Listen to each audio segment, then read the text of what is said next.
Գեդեոնը ինչ ասում 15-րդ խոսքում։ Գեդեոնը նրան ասաց. «Ով Տեր իմ, ես ինչով ազատեմ Իսրայելը»։ Նրան եկել էր հրեշտակ ասել, որ դու հզոր, զորավոր, դու պետքա Իսրայելը ազատես, դու պետքա զորավոր լինես։ Ես ինչով պետքա ազատեմ Իսրայելը։ Ահա իմ ազգատոհմի ամենից աղքատն է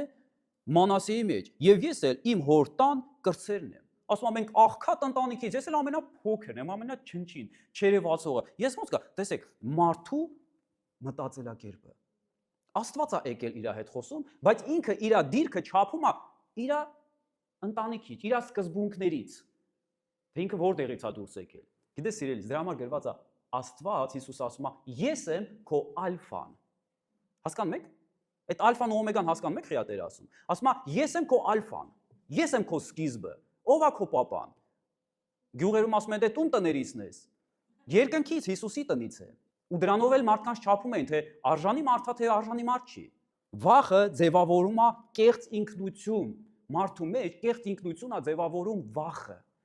Ես ով եմ, իմ հերը ով է,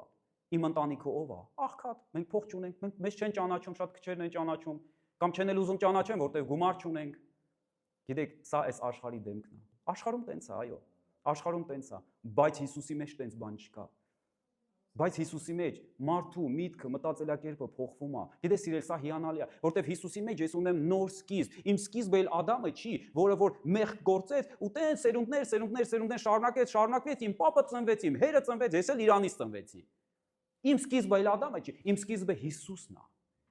Եվ Հիսուսը թագավոր է։ Ամեն։ Կարո՞ղ ես դրան հավատաս։ Հենց որ հավատացիր, օրհնված ես լինելու։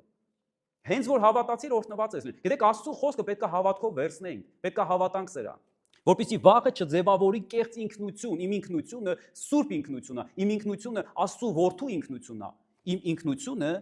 արդարի ինքնություն է։ Կարո՞ղ ես ասես ես արդար եմ։ Ես արդար եմ։ Ում արդարությունով։ Հիսուսի արդարությունով։